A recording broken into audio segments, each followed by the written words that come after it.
Je m'appelle Sarah. J'ai 28 ans et je suis rentré chez moi un soir pour trouver ma sœur enceinte et mon propre fiancé exigeant que je quitte ma maison parce que le bébé était de lui. Avant de vous raconter l'expression sur leur visage quand j'ai révélé le secret qui a tout changé, dites-moi dans les commentaires d'où vous regardez.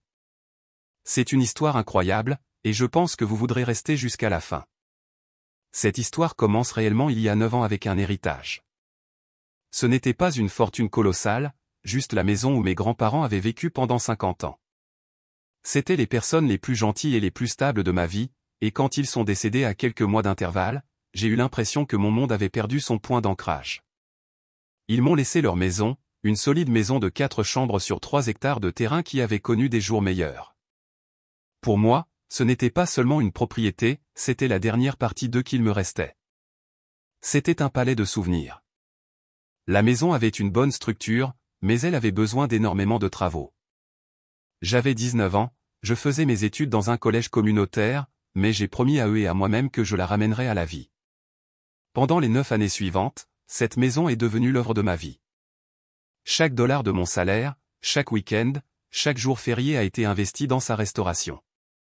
J'ai appris à réparer les cloisons sèches grâce à des vidéos YouTube, mes bras me faisant mal et couverts de poussière blanche. J'ai appris à poser des carreaux dans la salle de bain, passant tout un week-end à genoux, à placer méticuleusement chaque pièce. J'ai arraché les buissons épineux et envahissants dans la cour avant et j'ai appris, par tâtonnement et beaucoup d'erreurs, comment cultiver un jardin.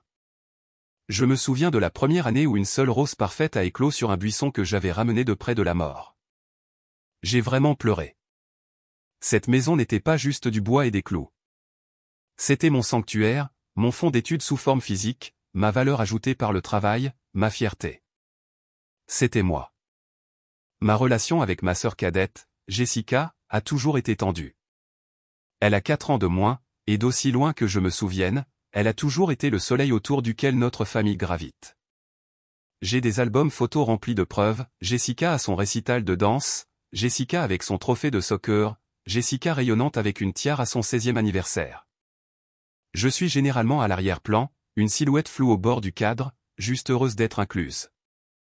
Je ne pense pas que nos parents aient jamais voulu être cruels, ils voyaient juste 2 filles différentes. Jessica était la fragile, celle qui brillait, qui avait besoin de louanges et de protection constante. J'étais la responsable, la capable, celle qui pouvait prendre soin d'elle-même. Quand elle obtenait un A, c'était une occasion de fêter ça au restaurant. Quand j'obtenais une promotion au travail, ma mère disait « C'est bien, ma chérie », avant que sa voix ne s'illumine, « Oh, tu ne devineras jamais ce que Jessica a fait aujourd'hui ». Cette dynamique de toujours a créé chez Jessica un sentiment de droit acquis qui était à la fois inspirant et terrifiant. Elle avançait dans la vie avec la confiance sereine de quelqu'un à qui on n'a jamais dit non, qui croit que ce qu'elle veut, elle le mérite. Et pour la plupart, le monde semblait être d'accord avec elle. Il y a 6 mois, son monde enchanté a apparemment heurté un obstacle. Mon fiancé, Marc, l'homme avec qui j'étais depuis 3 ans, s'est approché de moi avec ce regard sérieux et sourcilleux qu'il avait quand il était sur le point de demander quelque chose. Jessica traverse une période très difficile, a-t-il dit, sa voix douce et raisonnable. Elle a rompu avec ce type, Alex, et elle a perdu son emploi. Elle est vraiment en difficulté, Sarah. Elle a besoin d'un endroit où atterrir pendant un certain temps. C'est ta famille. J'ai hésité. Tous mes instincts ont crié un « non » retentissant. Je me suis souvenu de toutes les fois où je l'avais tirée d'embarras, payé une facture qu'elle avait oubliée ou prêté de l'argent qu'elle n'avait jamais remboursé. J'ai appelé ma meilleure amie Claire plus tard dans la journée. Sa réaction a été immédiate. « Es-tu folle ?» a-t-elle dit. « Tu laisses entrer la vipère dans ton nid. Ne fais pas ça, Sarah. Tu es enfin heureuse. Elle va tout gâcher. » Mais ensuite, j'ai regardé Marc. Il avait l'air si sincère. C'était un homme bon, du moins c'est ce que je croyais.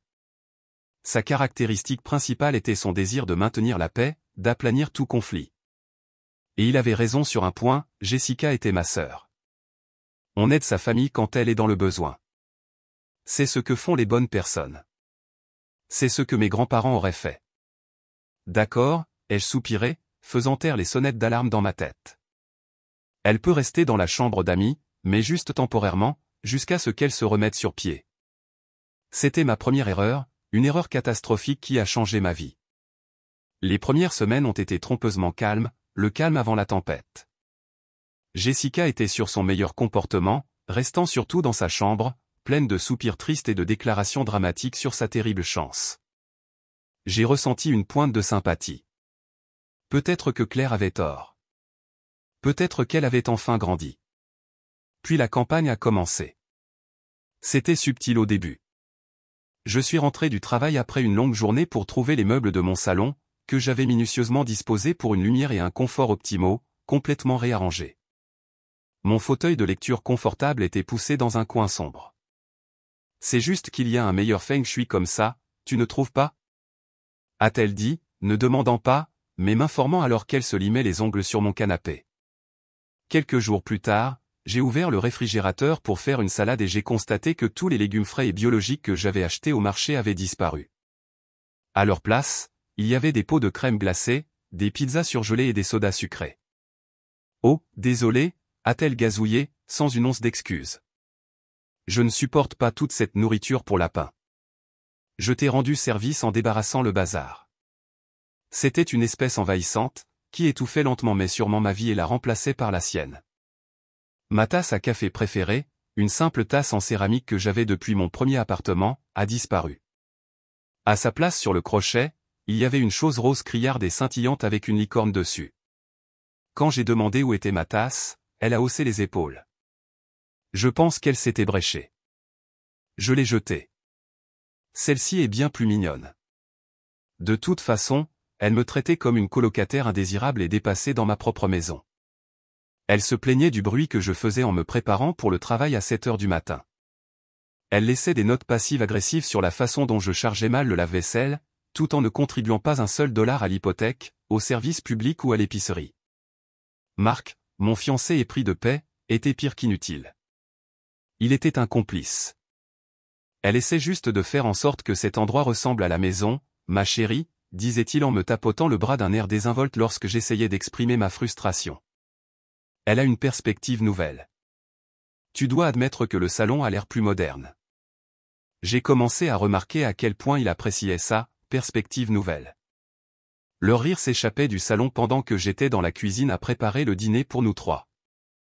Je suis entré pour les trouver blottis l'un contre l'autre sur le canapé, partageant un secret sur son téléphone.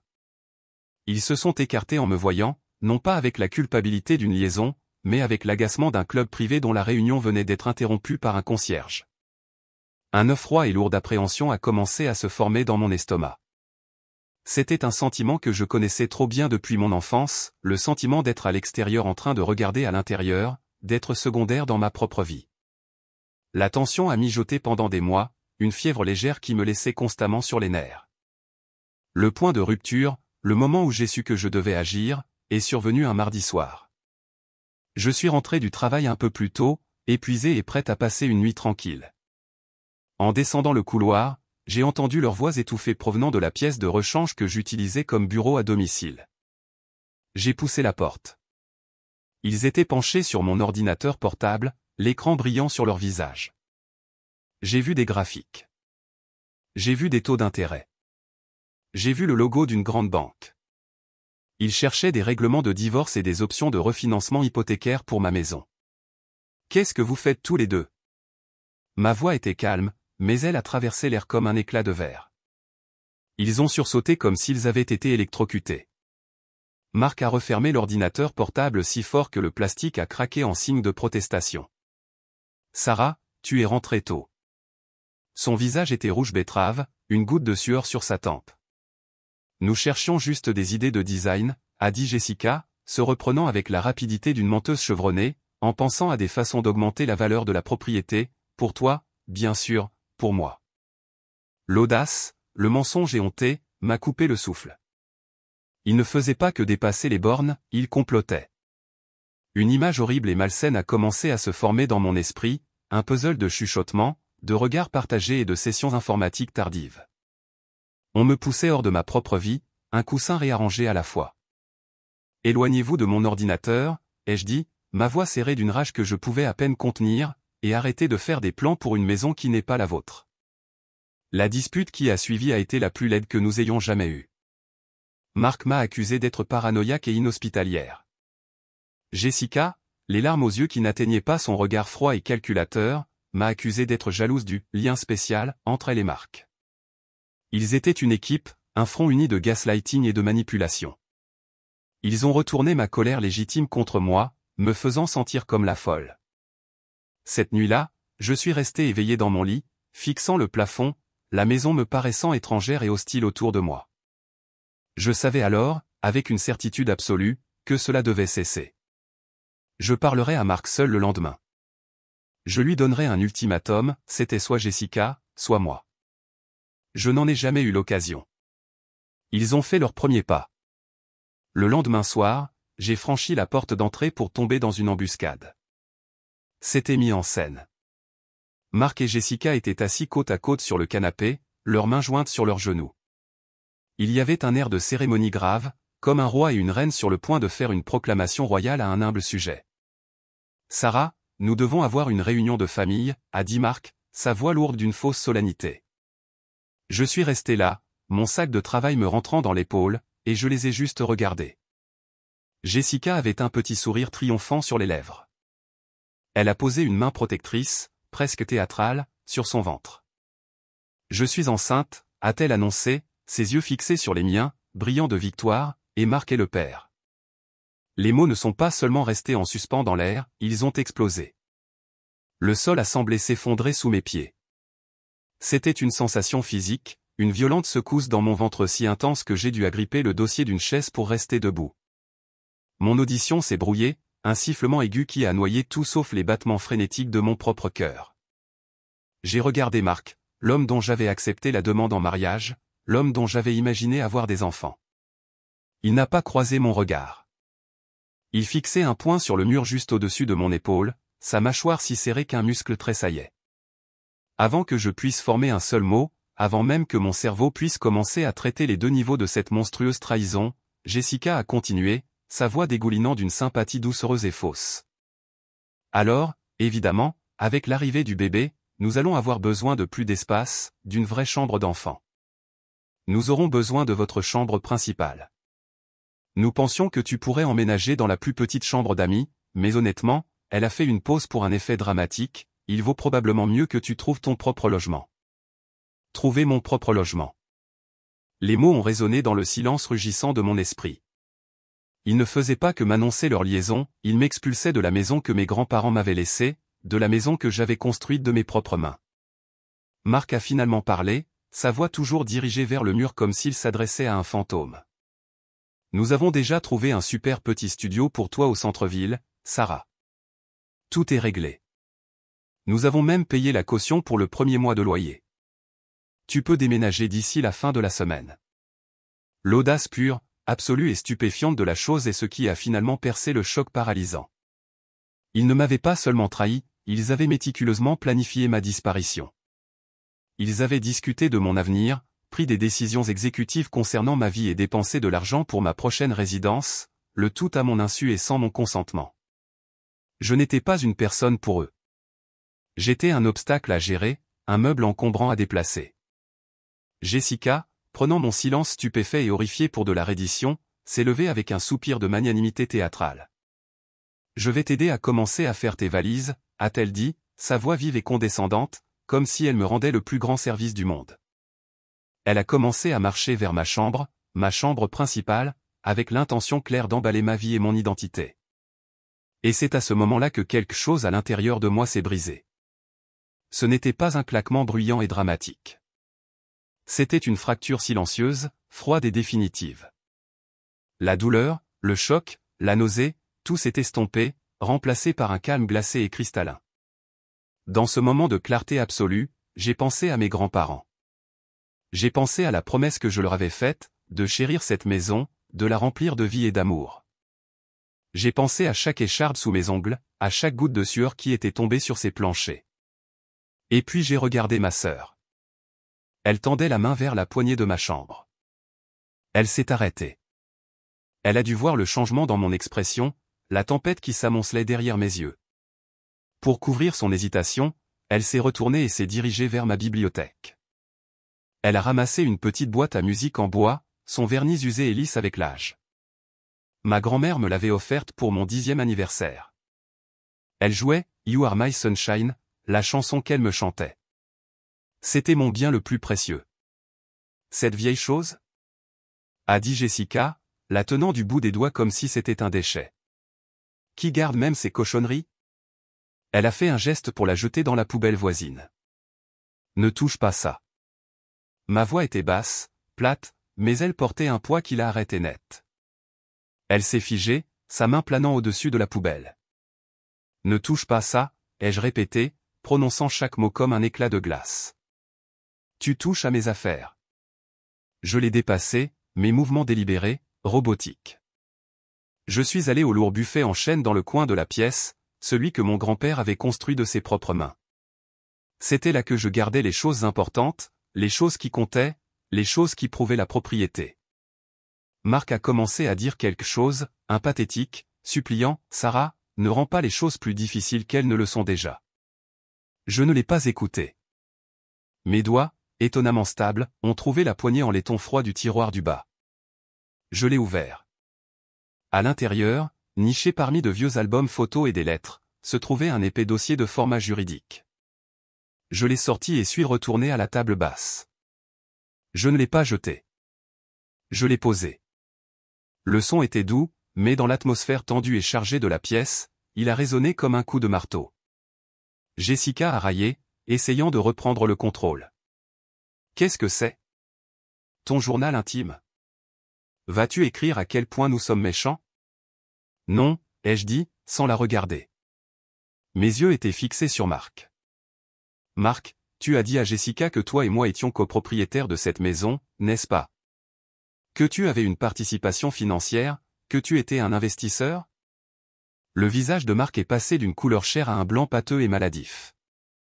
Il m'a finalement regardé, et pour la première fois, j'ai vu une peur brute et non diluée dans ses yeux.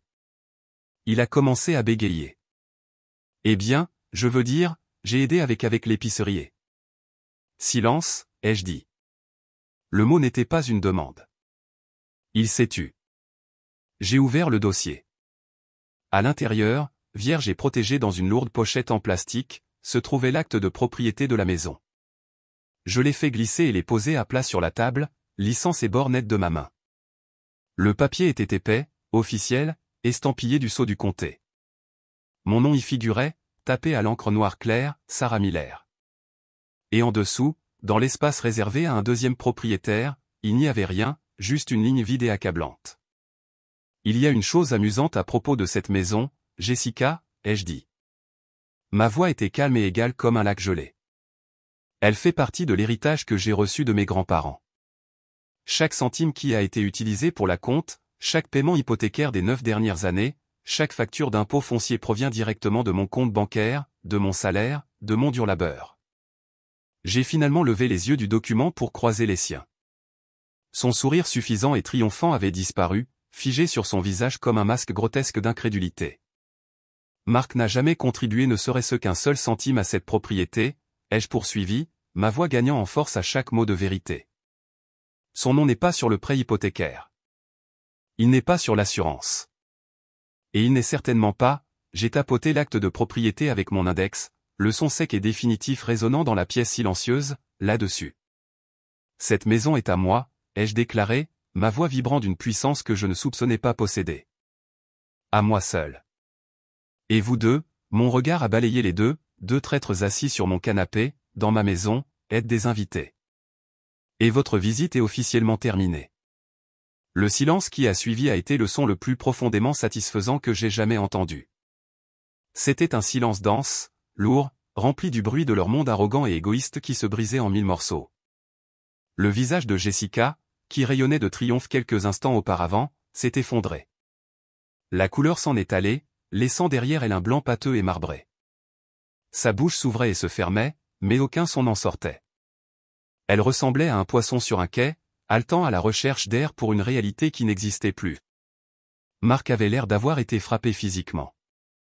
Il fixait l'acte de propriété comme s'il s'agissait d'un serpent venimeux, ses mains tremblant sur ses genoux. L'homme qui, il y a quelques minutes à peine, m'expliquait calmement comment il m'avait trouvé un nouvel appartement était maintenant complètement totalement brisée. Jessica, fidèle à elle-même, s'est remise la première. Son choc s'est transformé en une rage laide et familière, la dernière défense des privilégiés lorsque leur monde ne se plie pas à leur volonté. Ce n'est qu'une question de forme, a-t-elle crié, sa voix craquant d'hystérie. Un bout de papier. Ça n'a pas d'importance. Je suis enceinte. Nous sommes une famille. Nous avons plus besoin de cet espace que toi. Tu ne peux pas simplement nous jeter à la rue. Oh, je peux, ai-je dit, ma voix toujours dangereusement calme, et je le ferai. J'ai replongé la main dans le dossier. J'avais été tellement ébranlé par leur coup de pub sur le prêt hypothécaire que j'avais passé ma pause déjeuner ce jour-là sur un site web juridique. Vous voyez, je sentais que les choses prenaient une mauvaise tournure. J'ai parlé à un avocat le mois dernier juste pour comprendre mes options. C'était un petit mensonge, mais un mensonge nécessaire. Le mot « avocat » planait dans l'air, lourd et tranchant de conséquences. Ceci, ai-je dit, en sortant 2 autres documents que j'avais imprimés et remplis, est un avis formel de préavis de départ de 30 jours pour vous deux. J'en ai placé un devant Marc et un devant Jessica comme un croupier posant les dernières cartes perdantes dans un jeu auquel il ne savait même pas qu'il jouait. Et Jessica, ai-je ajouté, en regardant directement ma sœur, la froide fureur étant maintenant un instrument chirurgical précis, puisque tu sembles croire que tout ceci n'est qu'une affaire, traitons les choses ainsi. Tu vis ici, consommant mes ressources, depuis 6 mois. Le prix du marché pour une chambre dans une maison de cette taille dans ce quartier est d'environ $2500 par mois. Cela représente un total de $15 000. J'ai les relevés de chaque facture de service public, chaque ticket de caisse d'épicerie. Je m'attends à recevoir un chèque. Sinon, mon avocat vous contactera au sujet du dépôt d'une plainte pour loyers impayés et dommages. La menace d'une poursuite judiciaire, d'être tenu financièrement responsable, a été le coup de grâce. Jessica fixait le papier devant elle, son visage un masque de pure et absolue incrédulité et de fureur. L'idée de devoir payer pour quelque chose auquel elle croyait avoir droit gratuitement lui était tellement étrangère que cela lui a littéralement brisé le cerveau. Marc a finalement trouvé sa voix, une voix faible, avide et pathétique. « Sarah, s'il te plaît, ne fais pas ça. On peut en parler. On peut arranger ça. » Le temps de parler est terminé, Marc, ai-je dit, en me levant, me sentant plus grande que je ne l'avais jamais été de ma vie. Vous avez 30 jours. Je vous suggère de commencer à emballer vos affaires. J'ai ramassé la boîte à musique de ma grand-mère, son bois usé un poids réconfortant dans ma main, et je suis entré dans ma chambre, fermant et verrouillant la porte derrière moi. Je n'ai pas pleuré. Je n'ai pas crié. Je me suis simplement assise sur mon lit dans les suites silencieuses et bourdonnantes de l'explosion que j'avais déclenchée. Et pour la première fois depuis très longtemps, j'ai senti le sol solide et inébranlable sous mes pieds. Les 2 semaines suivantes ont été des limbes étranges et tendues, une guerre froide menée dans les couloirs de ma propre maison. Jessica refusait de me parler, ne communiquant que par des portes claquées et des insultes murmurées juste assez fort pour que je les entende. Elle me traitait avec un mépris venimeux, comme si c'était moi qui lui avais fait du tort. Marc a essayé une tactique différente, plus pathétique. Il laissait de petits mots sur ma porte, « Je suis tellement désolé.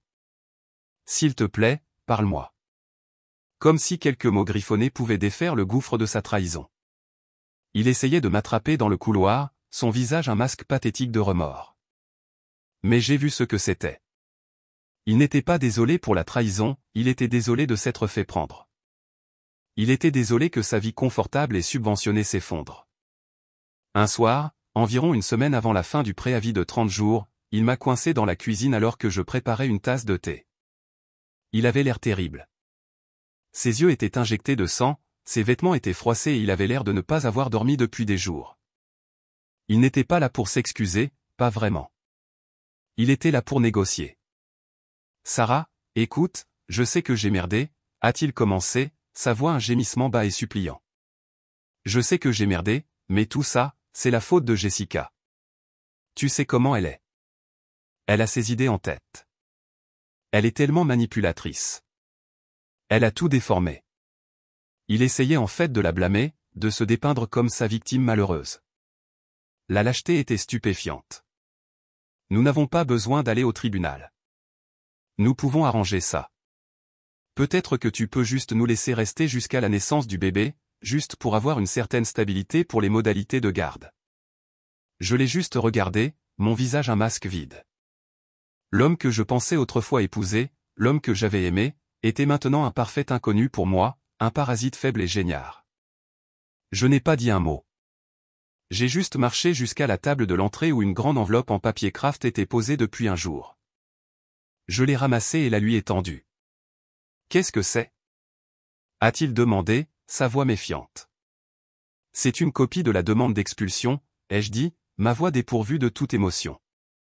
Mon avocat l'a déposée au tribunal ce matin. Le shérif sera ici pour vous escorter hors de ma propriété dans 7 jours si vous n'êtes pas parti. Maintenant, si vous voulez bien m'excuser. » Je l'ai contourné, le laissant planté là dans la faible lumière de la cuisine, tenant la preuve juridique de son échec spectaculaire dans ses mains tremblantes. Le coup de théâtre final, celui que même moi, dans mes imaginations les plus folles, n'avais pas vu venir, n'a pas été livré par moi. Il a été livré par la science. Le lendemain de ma confrontation dans la cuisine avec Marc, Jessica et lui ont eu une dispute hurlante qui a fait vibrer les fenêtres. J'étais dans ma chambre avec la porte verrouillée, mais je pouvais entendre chaque mot venimeux. J'ai entendu des phrases comme « Tu m'as menti » et « Comment as-tu pu être aussi stupide ?» et quelque chose à propos d'un ex-petit ami riche. Le lendemain matin, Marc était parti. Il a emballé un seul sac et a disparu. Jessica est restée, boudeuse et silencieuse, croyant clairement qu'elle pouvait encore m'attendre, que sa grossesse était un bouclier invincible. Une semaine plus tard, juste 2 jours avant la date limite d'expulsion, mon amie Claire est venue me voir, une bouteille de vin dans une main et son téléphone dans l'autre, son visage un masque de choc absolu et joyeux. « Tu ne vas pas croire ça » a-t-elle dit, en me fourrant le téléphone sous le nez.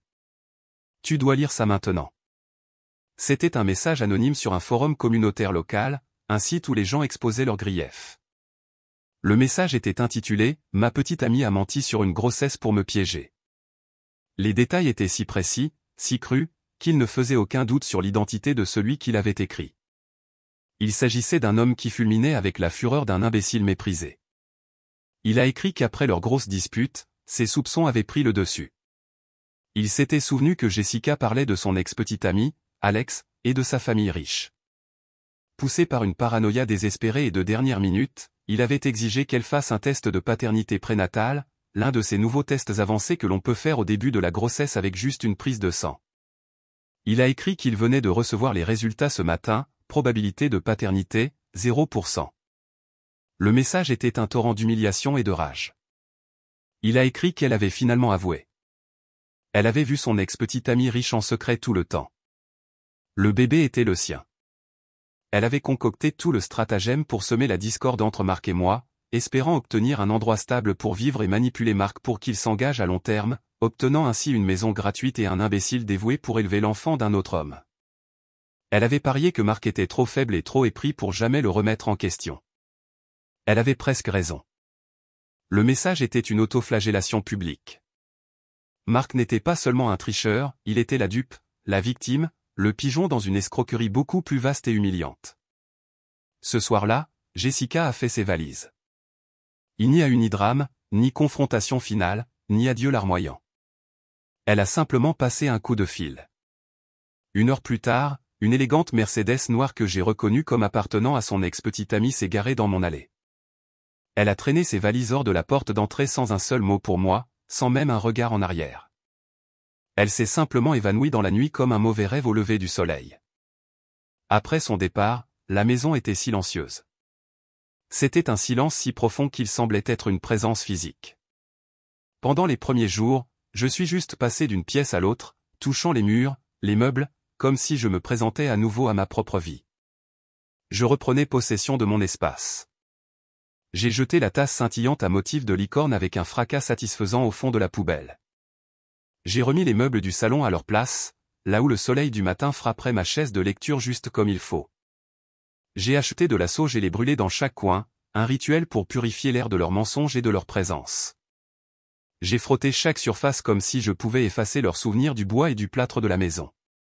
Un après-midi, je me tenais dans la chambre d'amis vide, la chambre qui avait été celle de Jessica. Elle semblait froide, souillée, un monument à la trahison qui s'était produite entre ses murs. Je savais que je ne pouvais pas simplement la laisser vide. Elle avait besoin d'un nouveau but, d'une nouvelle énergie.